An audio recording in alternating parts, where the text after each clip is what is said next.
Neo Scavenger is a 2014 survival roguelike that begins with you waking up from cryostasis in a world unknown to you. Confused, you have to find a way to survive amidst what used to be the world we know today. Presumably, anyway. However, before I mention just what makes this game so great, I must mention that I have spoken to the developer before on this project, so I have some insight into what went into developing it, and make sure that one common misconception about Neo Scavenger is left out of your minds. This game has a story.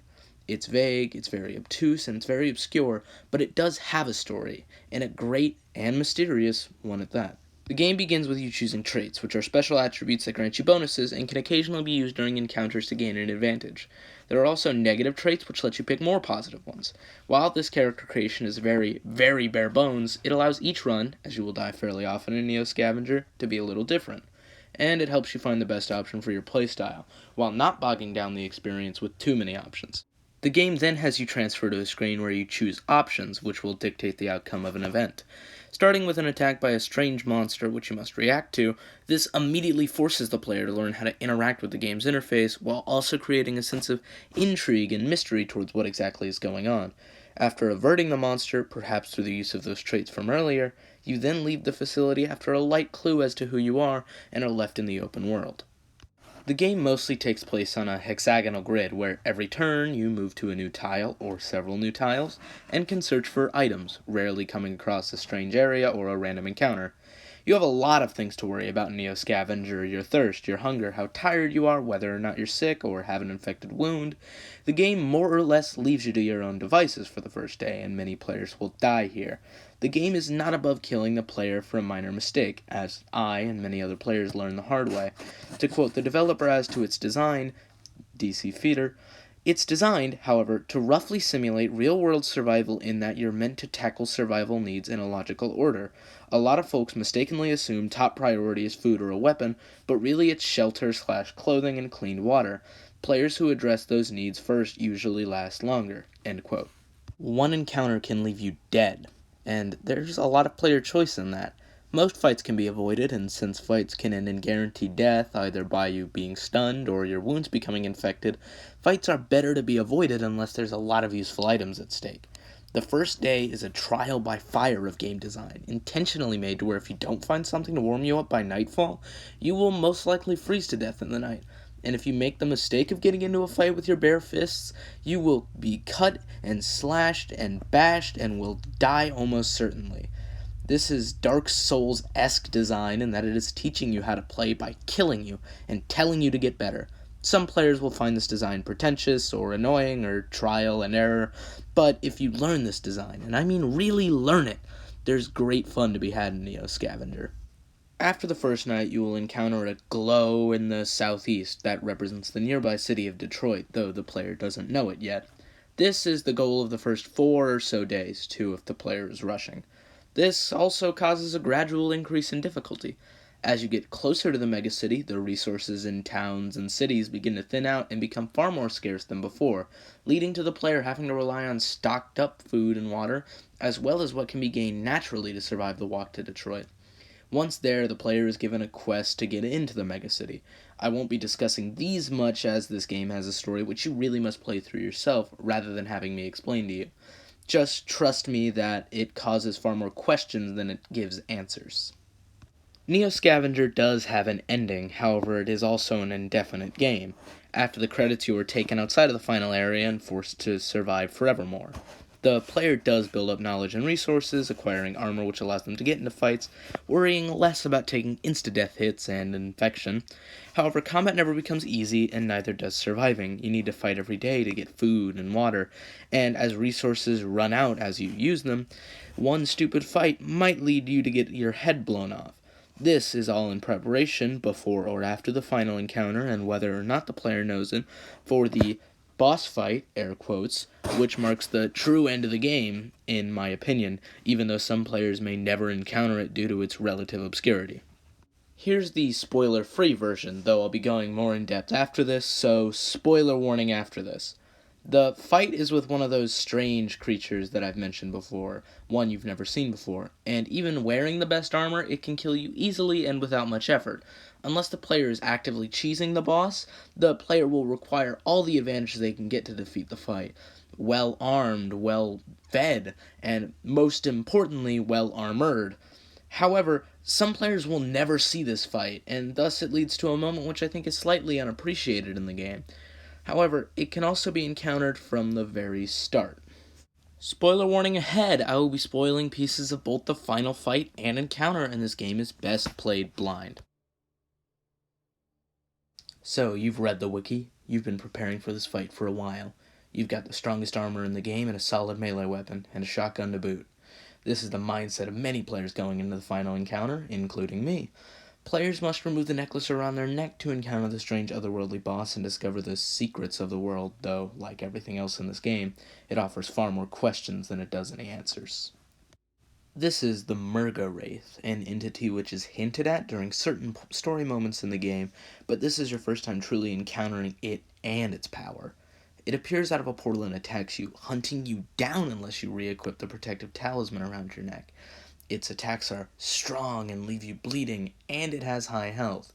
Your first attempt at defeating the Wraith will most likely end in failure or retreat. However, you've learned something either way.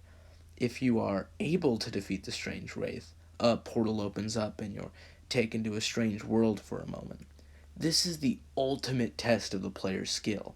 You have to not leave yourself vulnerable in a way that most fights towards the end of the game allow you to. While you can cheese the fight, it ruins the entire point of it. It's a final test of the player's skill when nothing else can. It's the true trial by fire. If you can do this, your character can do anything. The portal takes you to a strange other world where you can see wraiths in the distance. You search and find odd, almost SCP-esque items. But it doesn't last. You have to leave eventually, and the items you find don't have much gameplay significance. This is a very open-ended sequence, creating so many questions that it would be a fool's errand to list them all here. Why are there so many wraiths? Why was this one attacking you? What's with all these strange objects? And so on. This isn't the final encounter, however. The final encounter, while a lot more succinct and brief and a lot more definite in its conclusion, it's far more broad and will get you killed in ways I think are less than satisfying. I'll discuss it shortly, but to sum up this sequence, it's good and it creates a lot of very interesting questions. But the fact that this game never really got a proper sequel makes it a little disappointing. However, I will admit it has my hopes up for a potential true sequel. The game ends in a military base, the infiltration of which is annoying to say the least. While there's the wiki as well as in-game lore dumps to help the player know what to do, these are, in my opinion, insufficient in helping the player to know what to do. The sequence ends with the player questioning an AI, asking a limited number of questions before the base kills the player. The player can escape before this and begin a new game. The player lands out of a drone they escaped in the southern section of the map, the Great Swamp, and the main character continues on to the state of Indiana, hinting at a possible sequence. The end sequence is interesting, providing lore and answers to questions the player has had for a while, as well as creating interesting new ones, but the options given are too vague to really add anything, making the player die several times before they either look up the solution or quit trying at all. Quoting the developer again when I asked him of the game's greatest flaw, forced to choose one, I think I'd say the lack of intuitiveness in the final encounter. There are too many blind choices in the final encounter unless the player had found all the clues earlier. As a result, most people advocate playing it with a wiki handy. It's an important part of the story with a significant lore payload, so I wish I had made it more inherently satisfying. So, in short, is Neo Scavenger good? Yes, definitely, without a shadow of a doubt. While it's certainly not a game for everyone, if you love survival games or mysteries in a story, or both, this game is a must-play. The hardcore survival and crafting means the player has to really learn to survive, mostly by dying, rather than just hoping for the best. The story is mysterious and requires real thinking and consecutive playthroughs to get the full extent of by taking different options. And that's not even mentioning the several interesting non-mandatory encounters throughout the game, which represent weird Fallout-like oddities in a dying world, which I didn't have time to get into. The game is relatively cheap, and the developer is one of the nicest people I've spoken to in a while. I promised him this review roughly 2 years ago, and I finally gave it to him.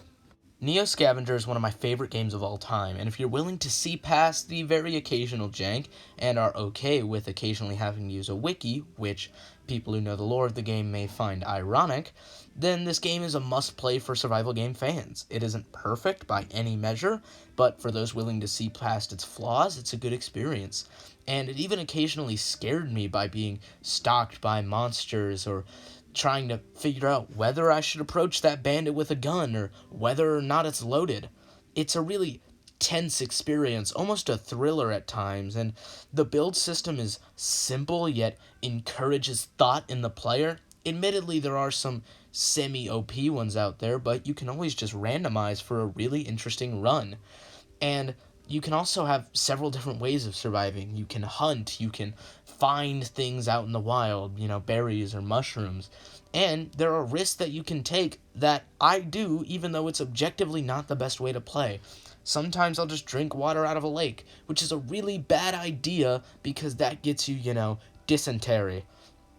But it's so much fun, and it's got a lot of interesting choices, and I would recommend it to anyone. Well, anyone I know, I should say. Also, given my lateness with this promised review, I owe it to him to recommend his latest project, a game set in the same universe as Neo Scavenger, Astronauts. I must admit that I haven't played it, but it seems kind of FTL-like, and if I get the chance, I'll definitely sit down and give it a try, and maybe even review it. I know the developer and his past works, and I can promise you that this game will be amazing, or at least really good. I'd like to thank all of you for watching, and most importantly thank the developer Daniel Fedor for his interview, which, after 2 years of sitting in my email inbox, is finally getting used. A million's apologies. Play Neo Scavenger, make sure to boil all your water, don't eat strange meat, don't get into fights you don't have to. Definitely